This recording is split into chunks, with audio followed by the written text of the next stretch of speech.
क्या कभी आपने सोचा कि सबसे खतरनाक झूठ कौन सा होता है?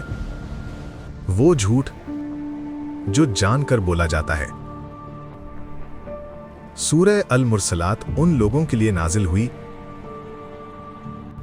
जो कुरान सुन चुके थे, समझ चुके थे, मगर फिर भी कह रहे थे यह सिर्फ धमकी है। ये कहानी इल्म की कमी की नहीं, ये कहानी जिम्मेदारी से भागने की है।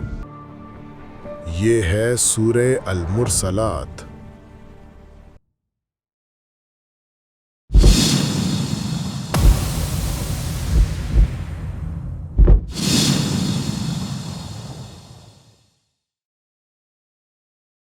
अस्सलामु अलैकुम। आप देख रहे हैं क्राफ्ट ईमान। यहां कुरान को गहराई और सियाक के साथ समझा जाता है ताकि हर आयत का पैगाम न सिर्फ दिमाग तक बल्कि दिल तक भी पहुंचे। हम कुरान की आयत को तारीख, इंसानी रवैयों और अल्लाह के कलाम के दरमियान रखकर देखते हैं ताकि पैगाम का असली मकसद समझ आए। जब पैगाम लोगों तक पहुंच रहा था, कुरैश के सरदार आपस में बातें कर रहे थे। उनका ख्याल यह था कि ये पैगाम सिर्फ अल्फाज हैं और इसका उन पर कोई असल असर नहीं होगा। बाजार और मजलिसों में अबू जहल खुले तौर पर इस पैगाम का मजाक उड़ा रहा था।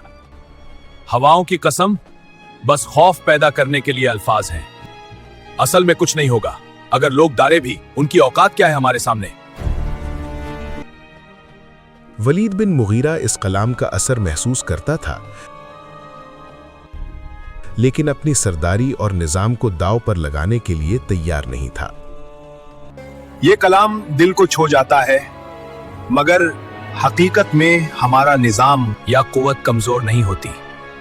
हम अपनी पोजीशन बचाएंगे। उमैया बिन खलफ के लिए नसब और ताकत ही सबसे बड़ी दलील थी।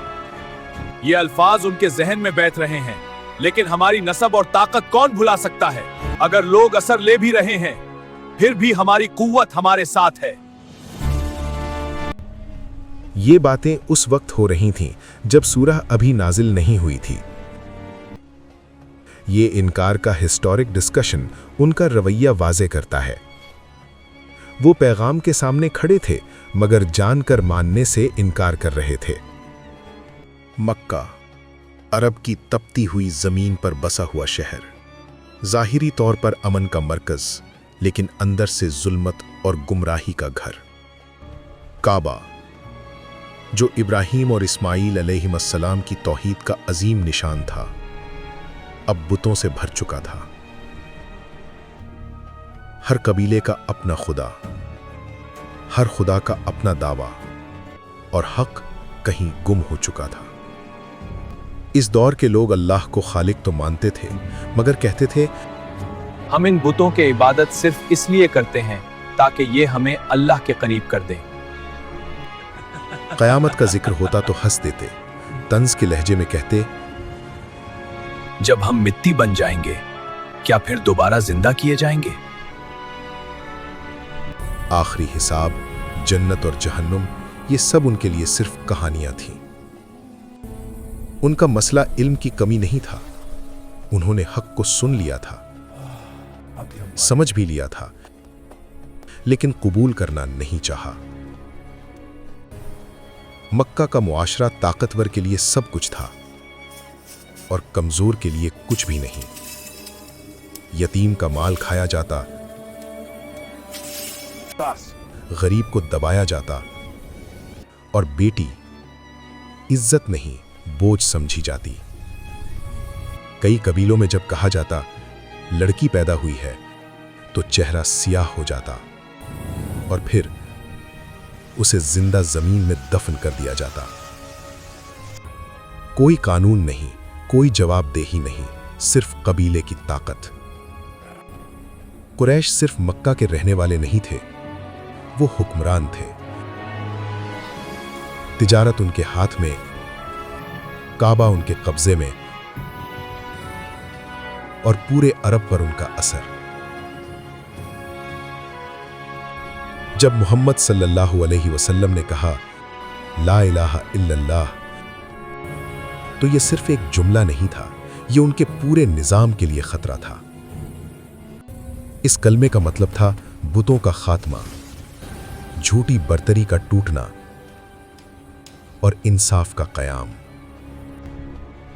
और यह बात कुरैश को मंजूर नहीं थी।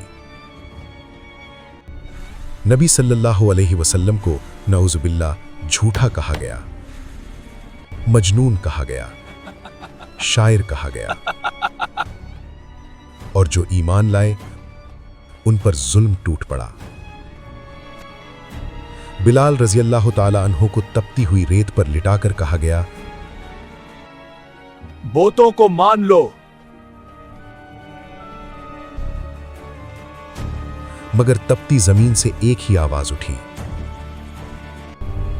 अहद अहद। यासिर इब्न आमिर रजी अल्लाह ताला अन्हु और सुमैया बिन्त खय्यात रजी अल्लाह अन्हा इस्लाम की पहली शहादत बने। मक्का का माहौल इतना सख्त हो चुका था कि सच कहना जुर्म और ईमान लाना सजा बन गया था। इसी माहौल में नाजिल हुई सूरह अल-मुरसलात। सूरह अल-मुरसलात एक अर्ली मक्की सूरा है। ये उस दौर में नाजिल हुई जब मक्का के सरदारों का मसला इल्म नहीं था, मसला था जवाबदेही का खौफ और ईमान का जानबूझकर इनकार। कुरैश के लोग कुरान सुनते थे, इसके असर को महसूस करते थे, मगर कहते थे अगर क़यामत सच होती अब तक आ चुकी होती। और फिर गुरूर से कहते और अगर हम उठाए भी गए तो वहां भी हम बेहतर होंगे। कुछ लोग ये भी कहते ये कलाम दिल को छूता है, लेकिन ये हकीकत नहीं। ये इनकार जहालत का नहीं था, ये इनकार था जिम्मेदारी से भागने का। इसी कलेक्टिव इनकार, इसी मुश्तरका झुटलाने और इसी बगावत के जवाब में सूरह अल-मुरसलात नाजिल हुई। ये सूरह इल्म देने के लिए नहीं आई, क्योंकि इल्म तो उनके पास पहले से मौजूद था। ये सूरा जिम्मेदारी याद दिलाने के लिए आई। इसका लहजा तेज है, सख्त है और लर्जा देने वाला है। कसम उन हवाओं की जो लगातार भेजी जाती हैं, जो तेज चलती हैं, जो चीजों को अलग करती हैं, जो याद दहानी बनकर आती हैं। ये कसम सिर्फ कुदरत की तस्वीर नहीं, बल्कि एक तमहीद है कि अल्लाह का फैसला भी पूरा होकर रहेगा। जिस चीज का वादा तुमसे किया जा रहा है वो यकीनन वाक़े होकर रहेगी। यहां कुरान सवाल नहीं करता, यहां फैसला सुनाता है।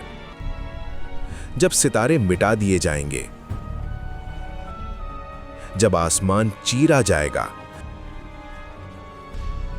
जब पहाड़ उड़ा दिए जाएंगे, ये तस्वीर इल्म के लिए नहीं बल्कि झंझोरने के लिए है। उस दिन झूठ छुटलाने वालों के लिए हलाकत है। क्या हमने पहले वालों को हलाक नहीं किया? फिर बाद वालों को भी उनके पीछे लाएंगे। कौमे आद, थमूद